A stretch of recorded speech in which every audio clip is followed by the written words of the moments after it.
दिल लगाना है, दिल लगाना है तो किताबों से लगाए मुसाफिर, दिल लगाना है तो किताबों से लगाए मुसाफिर, यही तेरा ठिकाना है, यही तेरा बसाना है। इसी के साथ मैं हरिओम स्वागत करता हूँ आपके अपने परिवार एच स्टडी ग्रुप में। तो हमने सोयल साइंस का पूरा पढ़ लिया। आज हम मेवाड़ का इतिहास पढ़ेंगे, मेवाड़ के इतिहास का परिचय पढ़ेंगे, मेवाड़ के इतिहास का परिचय पढ़ेंगे। हमारे कृषि प्रयोगशाला के सिलेबस में मेवाड़ के 3 राजा है। कौन कौन से हैं? राणा कुंभा है, राणा सांगा है और महाराणा प्रताप है। कृषि पर्यवेक्षक की दृष्टि से 3 राजा मेवाड़ के हैं, राणा कुंभा, राणा सांगा और महाराणा प्रताप। इनके बारे में तो पढ़ेंगे। उससे पहले हम मेवाड़ का कुछ परिचय पढ़ लेते हैं कि मेवाड़ किसे कहते हैं, मेवाड़ में कौन से राजाओं ने राज किया, उनकी उत्पत्ति कैसे हुई, उनका एरिया कितना था, ये हम देखेंगे। तो आओ देखते हैं। ठीक है, अब मेवाड़ कहाँ पड़ता है? सर्वप्रथम में हम देखेंगे कि ये राजस्थान है, ये राजस्थान है। क्या है ये? राजस्थान है। राजस्थान है तो अब मेवाड़ कहाँ पड़ता है? तो मेवाड़ ये वाला एरिया कहलाता था। कौन सा वाला? ये वाला। इसमें कौन कौन से आते थे? इसमें उदयपुर आता है, मेवाड़ में उदयपुर आता है, चित्तौड़ आता है। क्या आता है? चित्तौड़ आता है, राजसमंद आता है, राजसमंद आता है और भीलवाड़ा आता है, भीलवाड़ा। ये चारों जिले किस में आते हैं? मेवाड़ में आते हैं। पहले मेवाड़ का नाम क्या मेवाड़ हुआ करता था? नहीं, पहले मेवाड़ को मेघपाट कहते थे, प्रागवाट कहते थे और सिवी जनपद, सिवी जनपद की राजधानी पहले मध्यमिका हुआ करती थी, मध्यमिका हुआ करती थी, जिसको नगरी कहा जाता था। और नगरी वर्तमान में चित्तौड़ में है, वर्तमान में नगरी चित्तौड़गढ़ में है। तो ये मेवाड़ कहाँ पर है? राजस्थान में उदयपुर संभाग के, तो उदयपुर संभाग में आते हैं ना अभी। तो राजसमंद, भीलवाड़ा, चित्तौड़गढ़, उदयपुर, इनको मेवाड़ कहते थे, मेवाड़ कहते थे। ठीक है, अब मेवाड़ हो गया। अब मेवाड़ के राजा क्या लगाते थे? मेवाड़ के राजा राणा लगाते थे, मेवाड़ के राजा राणा लगाते थे। अब मेवाड़ के राजाओं की उत्पत्ति कैसे हुई थी? तो मेवाड़ के राजाओं की उत्पत्ति इधर क्या पड़ता है? इधर की साइड पे गुजरात पड़ता है, इधर की साइड पे क्या पड़ता है? गुजरात पड़ता है। ठीक है, इधर की साइड पे गुजरात पड़ता है। तो कुछ इतिहासकार जैसे कर्नल जेम्स टोड हो गया, कर्नल जेम्स टोड, और कवि श्यामल दास, जिसका ग्रंथ है वीर विनोद के अकॉर्डिंग, इसके अकॉर्डिंग यह कहते हैं कि इनकी उत्पत्ति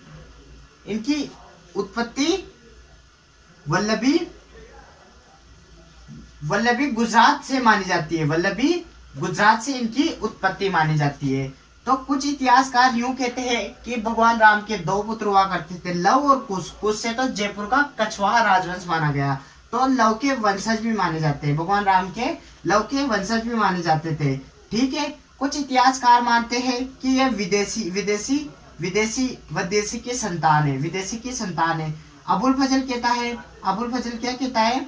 अबुल फजल यूं कहता है कि यह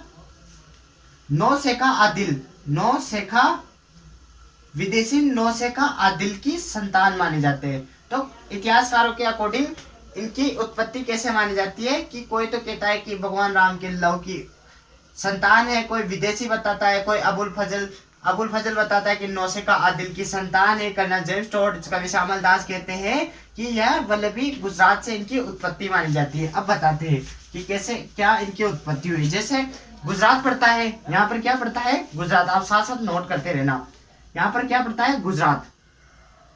गुजरात में क्या हुआ था? अरबियों का आक्रमण हुआ था। क्या हुआ था? अरबियों का आक्रमण हुआ था। तो गुजरात के वल्लभी संप्रदाय, वल्लभी जगह पर कौन सा राजा था? शिलादित्य था, शिलादित्य राजा था। तो शिलादित्य की पत्नी पुष्पावती माउंट आबू सिरोही में आ जाती है। कहां पर? माउंट आबू सिरोही में आ जाती है। माउंट आबू सिरोही में वहां पर क्या है? आबुर्द माता का मंदिर है, आबुर्द माता को राजस्थान की वैष्णव देवी कहा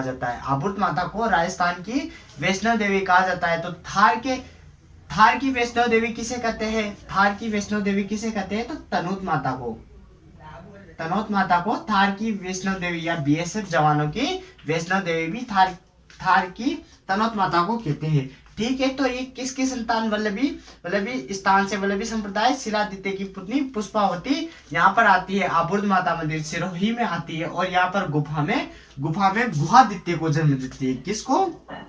गुहादित्य को जन्म देती है। और यह पुष्पावती कमलावती से मिलती है। और गुहादित्य की दाई माँ कौन होती है? इसके पिता तो कौन हो गए? शिलादित्य इसके पिता हो गए। इसकी माता कौन हो गई? इसकी माता पुष्पावती हो गई। इनकी दाई माँ कौन हो गई? इनकी दाई माँ कमलावती हो गई। इनकी दाई माँ हो गई। गुहादित्य 1567 या 1566 ईस्वी में इनका जन्म। 1566 ईस्वी में इसके पिता शिलादित्य, माता पुष्पावती। पुष्प किसका था? कमल का था। ऐसे याद कर लेना, पुष्प किसका था? कमल का था। तो इसकी दाई माँ कौन थी? कमलावती थी। मेवाड़ के राजा राणा लगाते थे। ठीक है, मेवाड़ का एरिया बता दिया, इनकी उत्पत्ति बता दी। अब मेवाड़, इनका ध्येय वाक्य क्या था? तो इनका ध्येय वाक्य था, जो दृढ़ राखे धर्म को तिहि राखे करताल।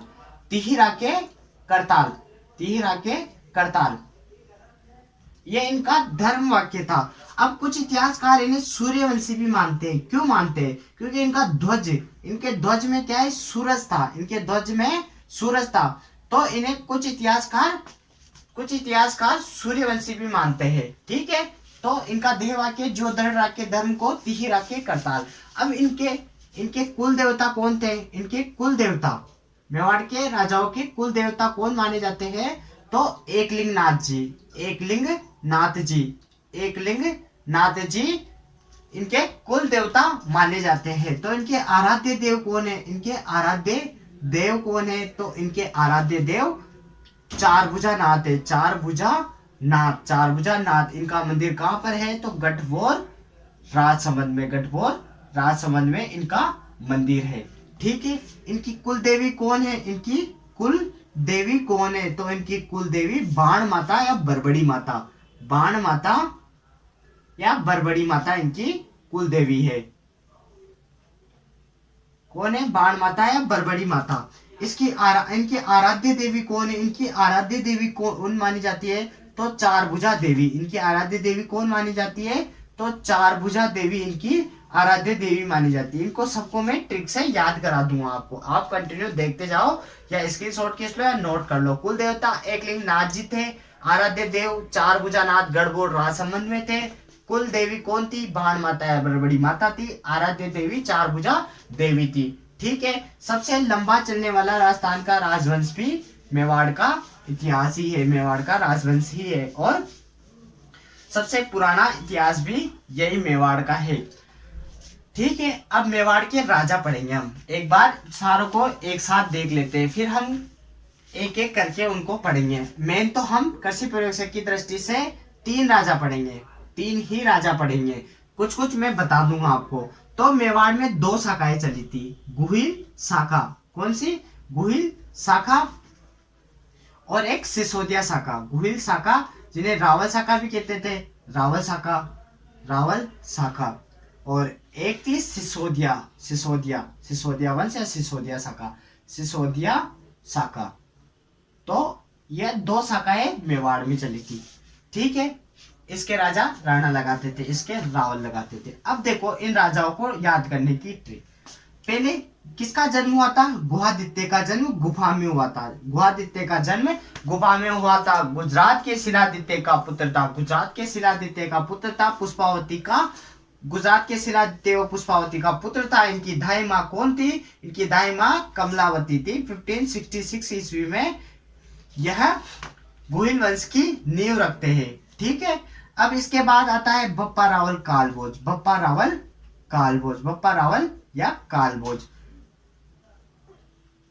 तो 734 ईस्वी में मानमोरी से चित्तौड़ का दुर्ग जीत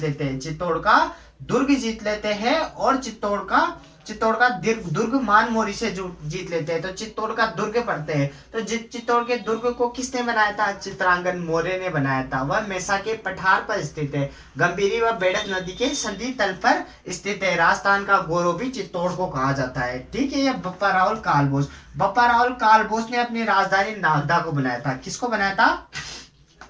अपनी राजधानी नागदा को बनाया था 734 ईस्वी में। 734 ईस्वी में इन्होंने एकलिंगनाथ जी का मंदिर बनाया था। एकलिंगनाथ जी का मंदिर बनाया था इन्होंने। सास बहु मंदिर भी इन्होंने बनाया था। बप्पा रावल कालभोज। रणकपुर प्रशस्ति जो कि पाली में है, 1444 खंभों का खर भी कहते हैं रणकपुर को, रणकपुर के जैन मंदिरों का। वह कहती है कि बप्पा रावल व कालभोज अलग अलग आदमी थे, किंतु यह एक ही आदमी थे। सारी प्रशस्तियां यूं कहती है कि एक ही थे। यह हरित ऋषि की गाय चराया करते थे। पहले एक बार मैं बता देता हूँ, फिर सबका थोड़ा थोड़ा बता दूंगा। गुहादित्य हो गया, बप्पा रावल हो गया, फिर अलहट हो गया, फिर अलहट हो गया, फिर अलहट हो गया, फिर जेत्र सिंह, फिर तेज सिंह, फिर समर सिंह। इनको मैं आपको ट्रिक से याद करा दूंगा, इनको मैं आपको ट्रिक से याद करा दूंगा। जेत्र सिंह, तेज सिंह, समर सिंह और रतन सिंह। रतन सिंह, कुंभकर्ण और राहब। सिसोदिया, राणा हमीर आ गया, राणा हमीर। इनको सारों को ट्रिक से याद करा दूंगा। क्षेत्र सिंह, खेता सिंह कह सकते हो आप इसको।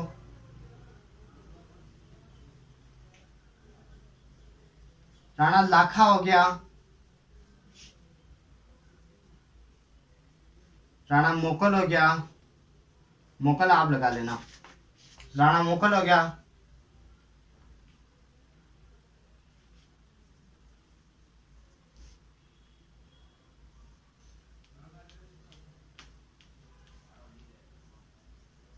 राणा कुंभा, फिर उदा, रायमल, फिर राणा सांगा। फिर इसके 4 पुत्र रहते हैं, विक्रमादित्य, भोजराज, विक्रमादित्य, रतन सिंह और उदय सिंह। उदय सिंह और बाकी के इधर देख लेते हैं, बाकी के इधर देख लेते हैं। इनको ट्रिक से याद करा दूंगा मैं आपको। ठीक है, पहला राणा हमीर, राणा क्षेत्र सिंह, खेता सिंह भी कह सकते हो, राणा लाखा, राणा मोकल, राणा कुंभा, राणा कुंभा के बाद राय उदा, राणा उदा और रायमल, फिर राणा सांगा। इसके 4 बेटे होते हैं, भोजराज, विक्रमादित्य, रतन सिंह और उदय सिंह। फिर उदय सिंह के बाद आता है महाराणा प्रताप, आता है महाराणा प्रताप। फिर अमर सिंह आता है, अमर सिंह प्रथम या अमर सिंह। ठीक है, फिर कर्ण सिंह, फिर जय सिंह, फिर रतन सिंह, फिर अमर सिंह द्वितीय, अमर सिंह द्वितीय, फिर संग्राम सिंह द्वितीय, संग्राम सिंह द्वितीय, फिर जगत सिंह, फिर आता है भीम सिंह। ठीक, इनको एक बार नोट कर लो आप या स्क्रीनशॉट ले लो।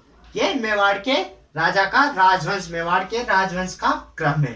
ठीक है, 2 शाखाएं चली मेवाड़ में, गुहिल शाखा और सिसोदिया शाखा। इनको मैं ट्रिक से आपको याद करा दूंगा। ठीक है, अब गुहिल शाखा के राजा ये हो गए और सिसोदिया शाखा के राजा ये हो गए। यहाँ पर जगह नहीं थी तो यहाँ पर लिख दिया। ठीक है, अब देखो गुहादित्य, बप्पा रावल, अलहट, जेत्र सिंह, तेज सिंह, समर सिंह, रतन सिंह। पहले इनको याद करते हैं। ठीक है, ग से गुहिल हो गया, ग से गुहादित्य हो गया, या गुफा में जन्म हुआ इसलिए इनका नाम गुहादित्य। अब गुहादित्य के बाद बप्पा रावल कालभोज को सभी जानते हैं, क्योंकि बप्पा रावल कालभोज वीर प्रतापी शासक थे। इनको कर्नल जेम्स टोज ने चार्ल्स मोर्टिन की संज्ञा दी थी। हारित ऋषि के शिष्य थे, हारित ऋषि के शिष्य थे। हारित ऋषि के आशीर्वाद से इन्होंने 734 में मानमोरी से चित्तौड़ का दुर्ग जीता था। 734 में मानमोरी से चित्तौड़ का दुर्ग जीता था। चित्तौड़ का दुर्ग मेसा के पठार पर है, गंभीरी और बेड़स नदी के संधि तल पर है। मेवाड़ का गौरव चित्तौड़ को कहा जाता है। तो 734 में, और इन्होंने नागदा को अपनी राजधानी बनाई और नागदा में एक लिंग नाथ जी का मंदिर बनाया, सास बहू का मंदिर बनाया। तो बप्पा रावल का ये हो गया। ठीक है, बप्पा रावल 4 बकरे नाश्ते में खाता था, 2 भैंसों की बलि चढ़ाता था, 16 हाथ का दुपट्टा तो 32 मण की दोपती पहना पर करता था, 32 मण की तलवार भी रखा करता था बप्पा रावल कालभोज। अब अलहट तो हमने गुहादित्य, फिर बप्पा रावल कालभोज, फिर अबसद सीख रहे तो ऐसे अलहट सीखा हमने। अबसद सीख रहे तो अलहट सीख रहा, तो अ हमने अबसद सीखा है तो 4 बार अ लिख दिया। ठीक है, अब ऐसे अलर्ट हो गया तो ऐसे आलू राव हो गया, ऐसे अलर्ट हो गया तो ऐसे आलू राव हो गया। आलू राव अलर्ट को ही कहते हैं, अलर्ट को आलू राव भी कहते हैं। ऐसे अलर्ट हो गया तो ऐसे आलसी किस्म का यह था, आलसी किस्म का यह हुआ करता था, और आलसी लोग नौकर लगाते हैं। तो मेवाड़ में नौकरशाही प्रथा की शुरुआत अलहट ने की थी। ऐसे आहड़ को राजधानी किसने बनाया, तो अलहट ने बनाया था। ठीक है, ऐसे अंतरराष्ट्रीय विवाह भी इसी ने किया था। मेवाड़ का अंतरराष्ट्रीय विवाह या राजस्थान का प्रथम अंतरराष्ट्रीय विवाह किसने किया था, तो अलहट ने किया था। अलहट ने राजस्थान का प्रथम अंतरराष्ट्रीय विवाह भी अलहट ने किया था। ठीक है, अलहट का हो गया। अब अलहट का एक पुत्र राहब सिसोदा गांव में जाकर बस जाता है, तो ये सिसोदिया कहलाता है। अब अलर्ट का एक पुत्र राहब सिसोदिया गांव में जाकर बस जाएगा, तो ये सिसोदिया कहलाता है। अब हम यहाँ के बाद जब सिसोदिया देखेंगे तब मैं इसको बता दूंगा। फिर आता है, फिर एक ट्रिक याद करो आप, जहां तेज समर चलती है, समर का मतलब होता है हवा, जहां तेज समर चलती है। और तेज समर कब चलती है पता है आपको, रातों में तेज समर चलती है। ठीक है, रातों में तेज समर चलती है। तो जहां तेज समर चलती है, ये एक ट्रिक है। तो जहां से आ गया जेत्र सिंह, तेज हवा तो तेज सिंह, तेज समर चलती है तो समर सिंह, कब चलती है, रातों में तो राणा रतन सिंह। ठीक, ये ट्रिक हो गया। अब ये याद हो गया, जेत्र सिंह कौन था, तेज सिंह कौन था, समर सिंह कौन था, रतन सिंह कौन था। जेत्र सिंह ने चित्तौड़ को राजधानी बनाया, चित्तौड़ को राजधानी जेत्र सिंह ने बनाया। और 1227 में इसने इल्तुतमिश का आक्रमण इसके टाइम पे हुआ था, भूताला का युद्ध हुआ था। 1227 में भूताला का युद्ध इल्तुतमिश के मध्य हुआ था, तो जेत्र सिंह जीता था। ठीक है, चित्तौड़ को राजधानी किसने बनाया, जेत्र सिंह ने। तेज सिंह के बारे में थोड़ा थोड़ा पढ़ लेते हैं। अब ये कोई ज्यादा इंपॉर्टेंट नहीं है, अपने सिलेबस में राणा कुंभा है, राणा सांगा है और महाराणा प्रताप है। थोड़ा थोड़ा बता रहा हूं, फिर हम राणा कुंभा पढ़ेंगे। ठीक है, तेज सिंह के टाइम पे बलबन का आक्रमण हुआ था। प्रथम मेवाड़ का प्रथम चित्रित ग्रंथ इसके टाइम पे, सूत्रचूर्णी प्रतिक्रमक श्रावक तेज ग्रंथ इसी के टाइम पे पाया था।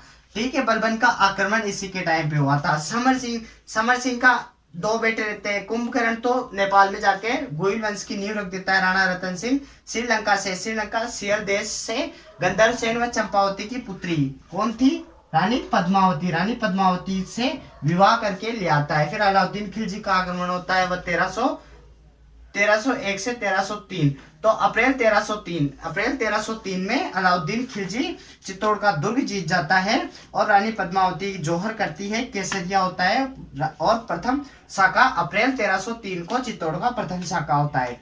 ठीक है, ये हो गया। फिर 1326 में फिर अलाउद्दीन खिलजी अपने बेटे खिजर खां के नाम पर चित्तौड़ का दुर्ग का नाम खिजराबाद कर देता है। फिर 1326 में वापिस से राणा हमीर विषमघाटी पंचानन, कीर्ति स्तंभ प्रशस्ति के अनुसार इनकी उपाधि क्या है, विषमघाटी पंचानन। तो 1326 में यह वापिस से चित्तौड़ का दुर्ग जीत लेते हैं और सिसोदिया शाखा की नींव रख देते हैं। सिसोदिया शाखा यहाँ से निकली हुई, इसी शाखा का एक अंश माना जाता है। ठीक है, फिर आता है राणा क्षेत्र सिंह, खेता सिंह, राणा लाखा, मोकल, कुंभा। अब इनको ट्रिक से याद करते हैं। तो एक ट्रिक है कि हमीर का क्षेत्रफल, आमिर का क्षेत्रफल लाखों में है। किस में है? लाखों में है। तो इसे कौन संभालेगा? आमिर का क्षेत्रफल लाखों में बड़ा है मतलब, तो इसे संभालने वाला कोई चाहिए। तो इसे कौन संभालेगा? कौन संभालेगा? संभालेगा।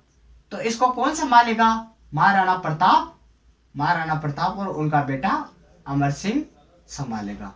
ठीक, ये ट्रिक है कि आमिर का क्षेत्रफल लाखों में है, इसे कौन संभालेगा? तो महाराणा प्रताप और अमर सिंह राठौर ने कहा कि हम संभालेंगे इसको। ठीक है, अब देखो आमिर का आमिर आ गया, का क्षेत्रफल तो क्षेत्र सिंह आ गया, लाखों में तो राणा लाखा आ गया, लाखों में तो राणा मोकल आ गया। इसे कौन संभालेगा? कौन से? कुंभा आ गया। अब ये छोड़ रहा हूं मैं, कुंभा आ गया, फिर संभालेगा तो राणा सांगा आ गया। कौन आ गया? राणा सांगा आ गया। फिर इसके 4 पुत्र छोड़ दिए, इसके 2 पुत्र छोड़े, इसके 4 पुत्र कौन संभालेगा? महाराणा प्रताप और उसका पुत्र अमर सिंह संभालेगा। अब महाराणा प्रताप के दादा कौन है? सांगा। सांगा के दादा कौन है? कुंभा। तो ये बात याद रखनी, ये तीनों पढ़ाएगा, ये एक दूसरे के दादाजी। महाराणा प्रताप के दादा कौन थे? राणा सांगा, और राणा सांगा के दादा कौन थे? राणा कुंभा। ठीक है, ये पढ़ लिया। महाराणा प्रताप है, अमर सिंह संभालेगा। एक ट्रिक और याद रखो, कंजर एक जाति विशेष होती है, एक जाति होती है कंजर। तो एक दूसरी ट्रिक क्या है? कंजर जाति का नाम याद रखो। कैसे? कर्ण सिंह, जैसे जय सिंह, वैसे रतन सिंह। वापिस से अमर सिंह द्वितीय आ जाता है, अमर सिंह द्वितीय, अमर सिंह द्वितीय। फिर आता है संग्राम सिंह द्वितीय, फिर आता है संग्राम सिंह द्वितीय। ये राणा सांगा को संग्राम सिंह प्रथम भी कहते हैं। फिर जगत सिंह आता है, फिर भीम सिंह आता है। ये ट्रिक के साथ याद हो गया। अब कुछ कुछ इनको बता देता हूं, फिर आज का टॉपिक हम राणा कुंभा चालू करेंगे। ठीक है, राणा आमिर ने वापिस से 1326 में सिसोदिया वंश की नींव रख दी। ठीक, विषमघाटी पंचानन इसकी उपाधि है कीर्ति स्तंभ के अनुसार। अब राणा क्षेत्र सिंह खेता सिंह के बारे में इतिहास में कुछ ज्यादा खास नहीं है। चित्तौड़ या बूंदिया आक्रमण पर गए थे, वहां पर इनकी मृत्यु हो गई थी। राणा लाखा के टाइम पे उदयपुर में पिछोला झील का निर्माण पिछोल नामक बंजारे ने अपने बेलों की स्मृति में कराया था। जावर में चांदी की खानों की खोज भी राणा लाखा के टाइम पे हुई थी, और हंसाबाई का विवाह भी राणा लाखा से हुआ था। तो इसका पुत्र था राउत चुंडा ने एक कसम खाई कि मैं जिंदगी भर विवाह नहीं करूंगा। तो राजस्थान का भीष्म पितामह कौन है? भीष्म पितामह कौन है? तो कुंवर चुंडा है। ठीक है, राणा कुंवर चुंडा राजस्थान का भीष्म पितामह है। ठीक, राणा लाखा हो गया। लाखा के बाद होता है मोकल। मोकल ने श्री नारायण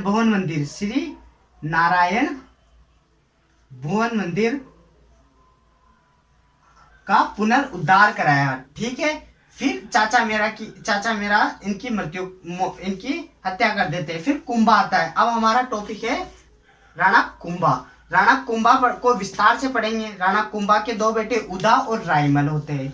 ठीक है, फिर उदा की मृत्यु आकस्मिक मतलब बिजली के गिरने से उदा की मृत्यु हो जाती है। फिर रायमल के पुत्र होता है राणा सांगा के 4 पुत्र भोजराज, विक्रमादित्य, रतन सिंह और उदय सिंह। ये राणा सांगा पढ़ेंगे, जब इनके बारे में थोड़ा थोड़ा मैं बता दूंगा। फिर महाराणा प्रताप को हम विस्तार से पढ़ेंगे, फिर महाराणा प्रताप को पढ़ेंगे जब अमर सिंह को मैं विस्तार से बता दूंगा। फिर कर्ण सिंह, जय सिंह, रतन सिंह, अमर सिंह, संग्राम सिंह, जगत सिंह और भीम सिंह। ये है इनके बारे में थोड़ा थोड़ा मैं आपको महाराणा प्रताप। ये खत्म होगा मेवाड़ का परिचय। मेवाड़ में महाराणा प्रताप हम अंत में पढ़ेंगे, तब मैं इनके बारे में आपको बता दूंगा। अब हमारा टॉपिक क्या है? राणा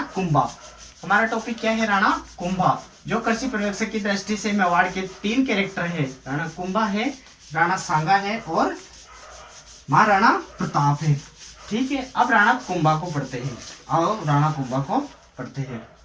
अब हेडिंग डालो राणा कुंभा। ठीक है, राणा कुंभा। अब राणा कुंभा का समय काल कितना रहा था? इनका समय काल कितना रहा था?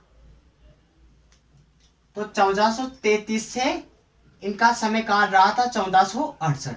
तो इसको कैसे याद करना है?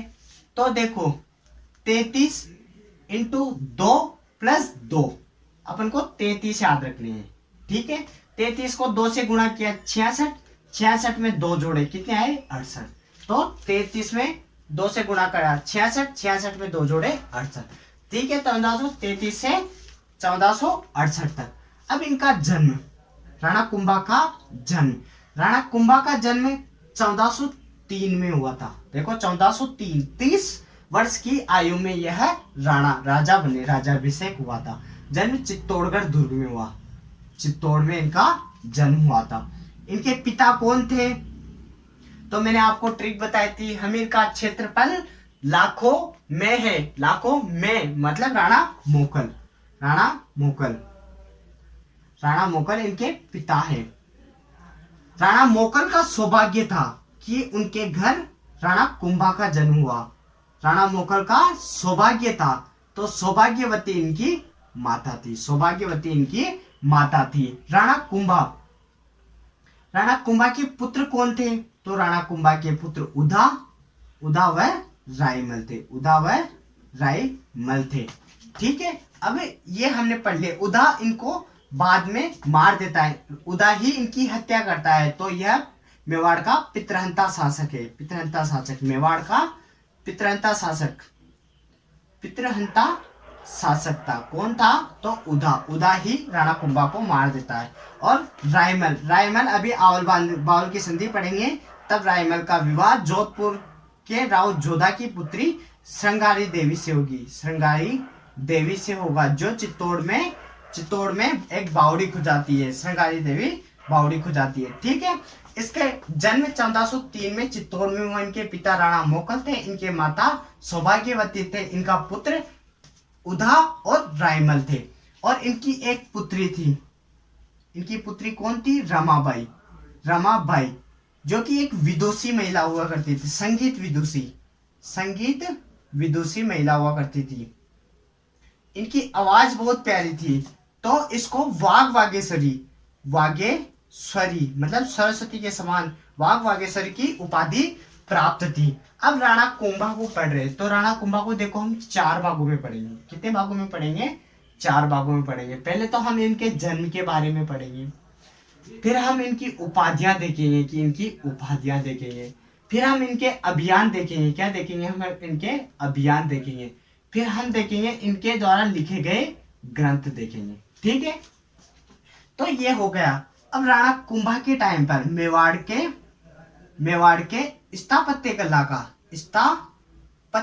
का स्वर्ण काल था, स्वर्ण काल था। मेवाड़ के स्थापत्य कला का स्वर्ण काल राणा कुंभा के टाइम पे था। तो दिल्ली सल्तनत में स्थापत्य कला का स्वर्ण काल क्या था? तो स्थापत्य में क्या आता है? स आता है, तो स से शाहजहां, शाहजहां दिल्ली सल्तनत में स्थापत्य कला का स्वर्ण काल शाहजहां के टाइम पे था। शाहजहां ने क्या किया था? अपनी मुमताज की याद में ताजमहल बनाया था, ताजमहल, अपनी मुमताज की याद में ताजमहल बनाया था। ताजमहल कहाँ पर है? यमुना नदी के किनारे आगरा में है। तो आगरा को किसने बसाया था? आगरा को सिकंदर लोदी ने बसाया था। आगरा को किसने बसाया था? सिकंदर लोदी ने 1404 में इसने बसाया था। तो 1406 में इसने, सिकंदर लोदी ने इसको राजधानी बनाया था, इसको आगरा को अपनी राजधानी बसाया था। ठीक है, अब राणा कुंभा के टाइम पे मेवाड़ के स्थापत्य कला का स्वर्ण काल हुआ करता था। ठीक है, इन्होंने राजस्थान में उपस्थित 84 गिरी दुर्गों में से 34 प्लस गिरी दुर्गों का निर्माण कराया, 34 प्लस गिरी दुर्गों का निर्माण कराया, क्योंकि स्थापत्य कला का स्वर्ण काल था। तो 34 प्लस गिरी दुर्गों का निर्माण कराया। इन्होंने कुंभलगढ़ दुर्ग भी इन्होंने बनाया था, जैसे कुंभलगढ़, ये हम अभी इनका उपाधि अभियान पढ़ेंगे तब मैं बता दूंगा। कुंभलगढ़ दुर्ग इन्होंने बनाया था। विजय स्तंभ इन्होंने बनाया था, अभी देखते हैं। ठीक है, अब राणा कुंभा का जन्म पढ़ लिया, अब इनकी हम उपाधियां पढ़ेंगे। इनकी उपाधियां, राणा कुंभा की उपाधियां। तो इनके पास रणकपुर प्रशस्ति के अनुसार इनके पास बहुत सारी उपाधियां। अब देखो, इनको हाल गुरु कहते हैं, हाल गुरु, दान गुरु, चाप गुरु, राजगुरु,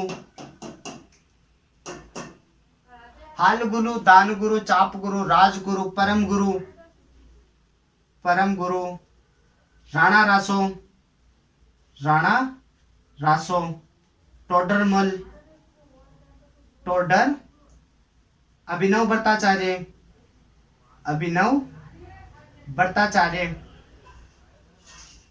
हालगुरु, राजगुरु, परम गुरु, अभिनव भट्टाचार्य, राणा रासो, टोडरमल और नंदेश्वर।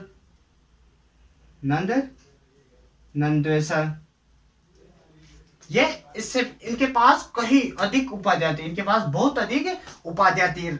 हाल गुरु, दान गुरु, चाप गुरु, राजगुरु, परम गुरु, अभिनव भट्टाचार्य, राणो रासो, टोडरमल, नंदेश्वर, ये इनके पास उपाधियां थी। कीर्ति स्तंभ प्रतिष्ठित के अनुसार इनके पास बहुत सारी उपाधियां थी। स्थापत्य कला का स्वर्ण काल भी इन्हीं के टाइम पे था, क्योंकि ये दान करते थे इसलिए दान गुरु हो गया। इनको चापलूसी में यह बहुत माहिर थे, तो चाप गुरु, राजगुरु, परम गुरु, संगीत गुरु, टोडरमल वगैरह, इनके पास बहुत सारी उपाधियां हुआ करती थी राणा कुंभा के पास।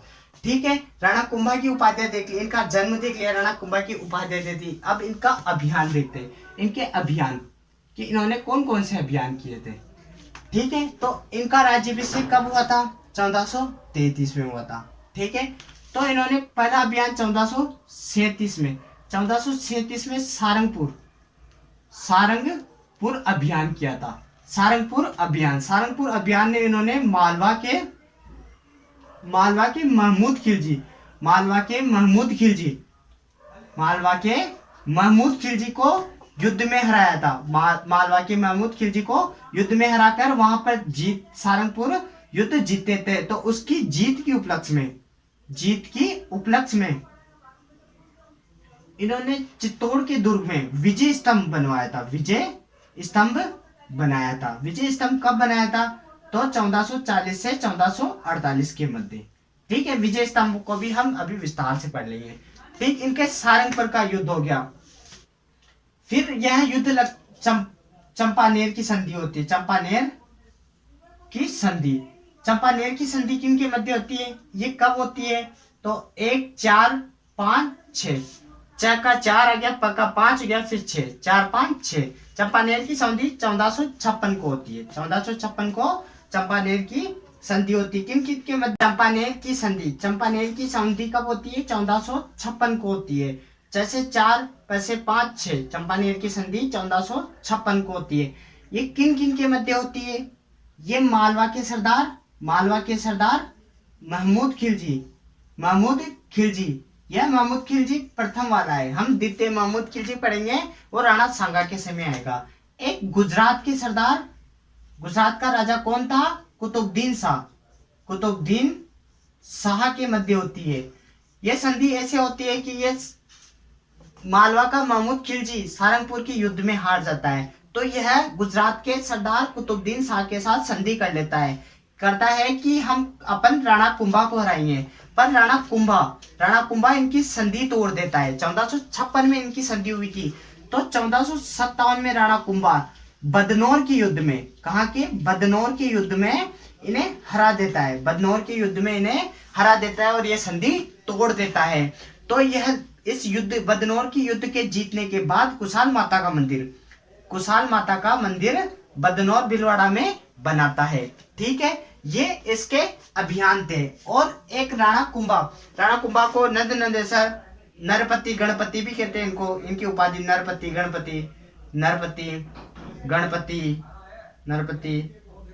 गणपति, राय रासो, मतलब इनके पास खूब उपाधियां, राय राणो। तो ठीक है, जन्म। अब एक आवल बावल की संधि पढ़ेंगे। आवल बावल की संधि कब हुई थी? तो 1453 को हुई थी। अभी उसको भी पढ़ते हैं। ठीक है, राणा कुंभा का राज्याभिषेक 33 में हुआ था। 33 दूना कितने होते हैं? 66 में 2 जोड़ेंगे 68 हो जाते हैं। जन्म 1403 चित्तौड़ में। पिता राणा मोकल थे। मोकल का सौभाग्य था कि राणा कुंभा को जन्म दिया। इनके पुत्र उदा और रायमल, उदा ही इनकी हत्या कर देता है, तो पितृंता शासक उदा कहलाता है। पुत्री रामाबाई थी, इनकी आवाज बहुत अच्छी थी, तो इनको वाघ बागेश्वर की उपाधि प्राप्त थी। संगीत विदुषी थी। मेवाड़ की स्थापत्य कला का स्वर्ण काल भी इन्हीं के टाइम पे था। 84 गिरि दुर्गों में से 34 गिरि दुर्गों का निर्माण इन्होंने कराया। कुंभलगढ़ दुर्ग का निर्माण भी इन्होंने कराया। कुशाल माता मंदिर भी इन्होंने बनाया। विजय स्तंभ भी इन्होंने सारंगपुर युद्ध में जीतने के बाद बनाया। अब इनके अभियान में एक और आता है, क्या आता है? 1453 में आवल बावल की संधि। अब ये क्या है? आवल बावल की संधि, आवल बावल की संधि। तो इसको देखते। आवल बावल की संधि सीमा निर्धारण के लिए करवाई गई। सीमा निर्धारण के लिए करवाई गई। कौन कौन सी सीमा? मारवाड़ और मेवाड़ की सीमा निर्धारण के लिए। मारवाड़ और मेवाड़ की सीमा निर्धारण के लिए आवल बावल की संधि हुई। अब ये किन किन के मध्य हुई? किसने मध्यस्थता किसने की थी? तो राणा कुंभा की दादी कौन थी? हंसाबाई। हंसाबाई राणा लाखा की पत्नी। किसकी पत्नी थी ये? राणा लाखा की पत्नी थी। फिर इनका पुत्र हुआ था, कौन हुआ था? राणा मोकल हुआ था। ठीक है, तो राणा हंसाबाई ने आवल बावल की संधि किन के मध्य कराई थी? मेवाड़ का तो राणा कुंभा हो गया और मारवाड़ का राव जोधा हो गया। एक बात और आप नोट कर लिख लो, जब इधर कुंभा था तो इसके समकालीन मारवाड़ में जोधा था। ठीक है, जैसे हम सांगा पढ़ेंगे तो उसमें गांगा उसके समकालीन होगा। महाराणा प्रताप पढ़ेंगे तो उधर राव चंद्रसेन इनके समकालीन होगा। ठीक है, हम राव जोधा को विस्तार से पढ़ेंगे, वहां पर भी हम ये आवल बावल की संधि पढ़ेंगे। कब हुई थी? 1453 में हुई थी। मध्यस्थता हंसाबाई ने। इसका केंद्र क्या रखा था? इनका केंद्र रखा था सोजत पाली।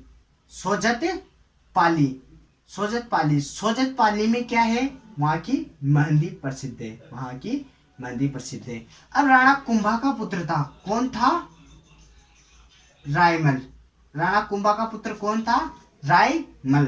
ठीक है, तो राव जोधा की पुत्री श्रृंगारी देवी का विवाह हंसाबाई ने रायमल से करवा दिया। और एक ये आवल बावल की संधि हुई। इसका केंद्र सोजत पाली में था और दोनों की सीमा का निर्धारण होगा कि इधर की सीमा तो मारवाड़ की होगी, इधर की सीमा मेवाड़ की हो गई। तो ये आवल बावल की संधि सीमा निर्धारण के लिए की गई थी। तो आवल बावल की संधि पूरी हो गई। ये राव जोधा और राणा कुंभा राव जोधा के पुत्र रणमल। यहां पर हमने पढ़ा था रायमल, तो राव जोधा का पिता कौन रहता है? रणमल। रणमल को मार देता है राणा कुंभा। रणमल को रणमल की प्रेमिका भारमली की सहायता से मार देता है, क्योंकि यह एक मेवाड़ सरदार को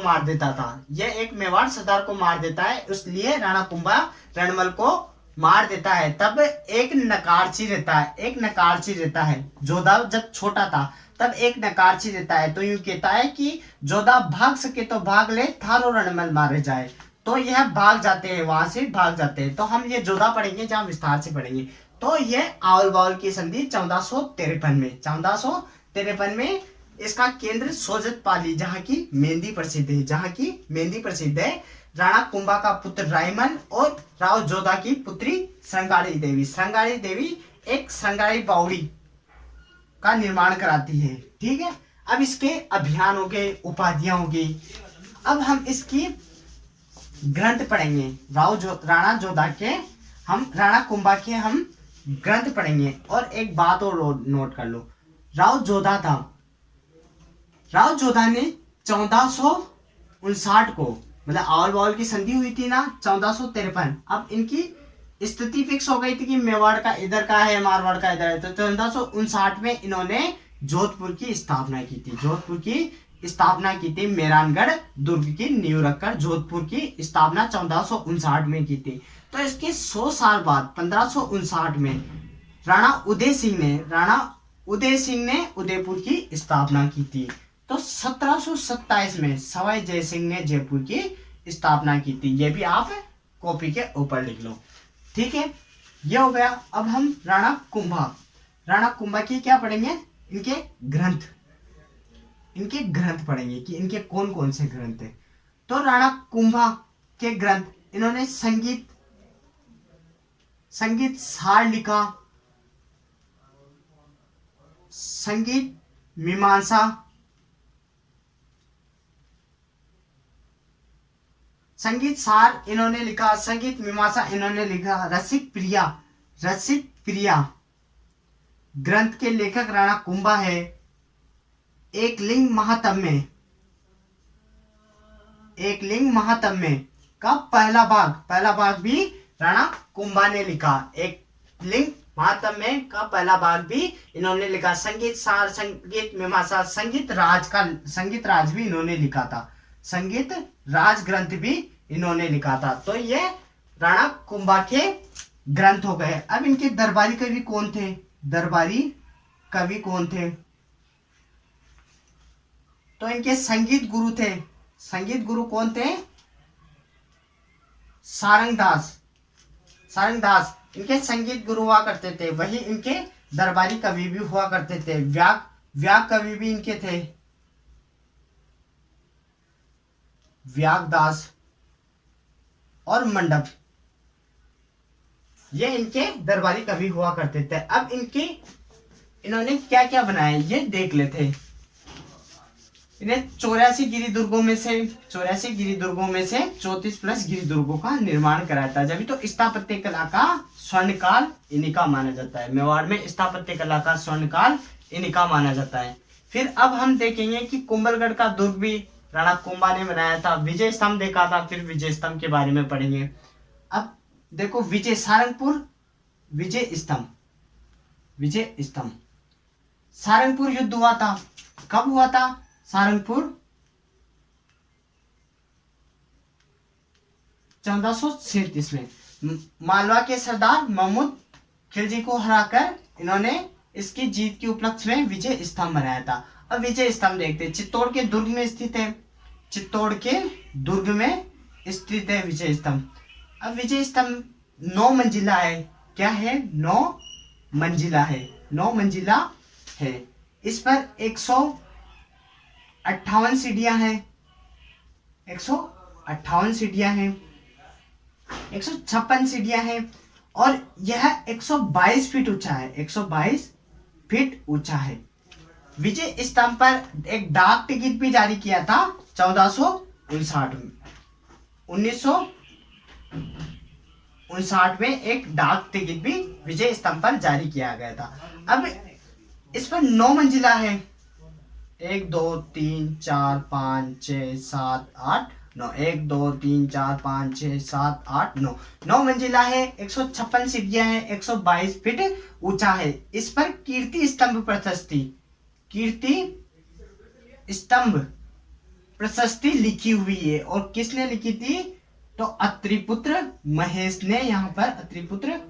महेश ने कीर्ति स्तंभ प्रशस्ति। हम चित्तौड़ का किला पढ़ेंगे, उसमें कीर्ति स्तंभ और विजय स्तंभ पढ़ेंगे, वहां इसको विस्तार से पढ़ लेंगे। इसके शिल्पकार थे नाता जेपा पुंजा, इसके शिल्पकार थे जिन्होंने उनके देखरेख में इसको बनाया था। ठीक है। फिर कुंभलगढ़ दुर्ग, फिर आता है कुंभलगढ़ दुर्ग भी, फिर कुशाल माता का मंदिर, ऐसे इन्होंने बनाया था। अब कुंभलगढ़ दुर्ग, इनको हम दुर्गों में पढ़ेंगे जब पढ़ लेंगे। कुंभलगढ़ दुर्ग कहाँ पर है? तो यह राजसमंद में है। विजय स्तंभ 1440 से 48 के मध्य बनाया गया था। अब कुंभलगढ़ दुर्ग राजसमंद में। अब कुंभलगढ़ अभ्यारण्य भी वहीं पर है।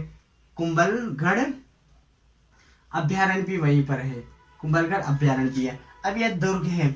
अब the great wall of India कहाँ पर है?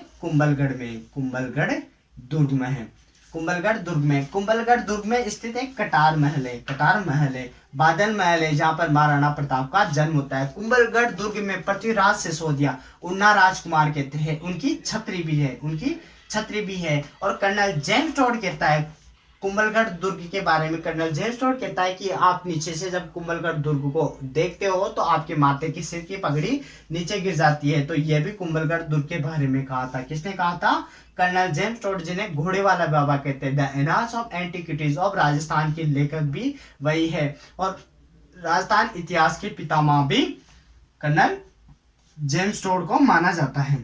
ठीक है। ये कुंभलगढ़ दुर्ग, इनकी the great wall of India, पहली विश्व की सबसे लंबी दीवार कौन सी है? चाइना की है। तो भारत की सबसे लंबी कौन सी है? तो कुंभलगढ़ दुर्ग की 32 किलोमीटर कि इसकी दीवार है, the great wall of India, या दूसरी सबसे बड़ी दीवार कुंभलगढ़ दुर्ग की है। ठीक है, राजसमंद में है, राजसमंद में कुंभलगढ़ दुर्ग है, और दुर्गों में हम इसको विस्तार से पढ़ लेंगे। इसको मेवाड़ के राजाओं की संकटकालीन राजधानी भी कहा जाता है। कुंभलगढ़ दुर्ग को संकटकालीन मेवाड़ के राजाओं की संकटकालीन राजधानी भी कुंभलगढ़ दुर्ग को कहते हैं। एक कुशाल माता का मंदिर बनाया था बदनौर के युद्ध के बाद, कुशाल माता का मंदिर भी। ऐसे इन्होंने स्थापत्य कला की थी, इसलिए राणा कुंभा के टाइम पे स्थापत्य कला का स्वर्ण काल था। अब राणा कुंभा का हमने जन्म पढ़ा, उनकी उपाधियां पढ़ी, उनके स्थापत्य कला, उनका अभियान पढ़ा। अब उनकी मृत्यु कैसे हुई, तो राणा कुंभा को मैंने बताया था उनके 2 पुत्र थे, रायमल और उधा। तो उधा इन्हें मार देता है, उधा राणा कुंभा की हत्या कर देता है। तो इसको पितृहंता शासक कहते हैं। क्या कहते हैं इसको? पितृहंता शासक उदा को कहते हैं। तो ये राणा कुंभा समाप्त हो गया। फिर उदा की मृत्यु भी बिजली गिरने से, आसमान से बिजली गिरने पर उदा की भी मृत्यु हो जाती है। फिर रायमल आता है। फिर रायमल के बाद हम पढ़ेंगे सांगा, क्योंकि रायमल हमारे सिलेबस में नहीं है। फिर हम पढ़ेंगे सांगा। फिर सांगा की 4 पुत्र आते हैं, भोजराज आता है, विक्रमादित्य आता है, रतन सिंह आता है, और फिर आता है उदय सिंह। फिर उसके बाद हम पढ़ेंगे महाराणा प्रताप। तो महाराणा प्रताप और सांगा बचा हुआ है, वो अगले पार्ट में एक एक करके मैं डाल दूंगा। रायमल के भी क्या होता है, 13 पुत्र होते हैं। रायमल के 13 पुत्र होते हैं, 2 पुत्रियां होती है, 2 पुत्रियां होती है। तो राणा सांगा के बारे में बता देता हूं मैं थोड़ा थोड़ा। तो 13 पुत्रों में से 3 पुत्र को पढ़ते हैं हम, पृथ्वीराज सिसोदिया, जिन्हें उड़ना राजकुमार कहते हैं। ठीक है, फिर एक आता है जगमल आता है। फिर एक संग्राम सिंह, जो राणा सांगा के नाम से प्रसिद्ध हुआ, संग्राम सिंह प्रथम। तो ये आता है। तो इन तीनों का आपस में लड़ाई हो जाती है। ज्योतिषी के पास जाते हैं कि अगला राजा कौन बनेगा, तो ज्योतिषी कहता है कि राणा सांगा बनेगा। फिर ये भीमल देव की पुजारी के पास जाते हैं, वहां पर यूं कि ये शेर की छाल पर बैठा हुआ रहता है, तो वह भी यूं कहते हैं कि जो शेर की खाल पर बैठा हुआ है वही राजा बनेगा। तब ये इन पर आक्रमण कर देते हैं, ये इन पर आपस में लड़ाई हो जाती है। तो राणा सांगा की एक आंख फूट जाती है, शरीर पर 80 घाव हुआ करते थे। और राणा, इनके बारे में हम कहानी से कल पढ़ेंगे। राणा सांगा के बारे में हम अगले वीडियो में पढ़ेंगे। तो राणा कुंभा खत्म हो गया। तो इसी के साथ में अब आपसे अलविदा चाहूंगा, और आप हमारे वीडियो को लाइक शेयर सब्सक्राइब करें और कमेंट करना ना भूलें कि आपको वीडियो कैसा लगा। और अगला पार्ट लाऊंगा राणा सांगा का, कृषि प्रयोगशाला की दृष्टि से जो इम्पोर्टेंट है वह मैं लिखा रहा हूँ। तो इसी के साथ आप लाइक शेयर सब्सक्राइब करें और आप हमारा साथ दें। धन्यवाद।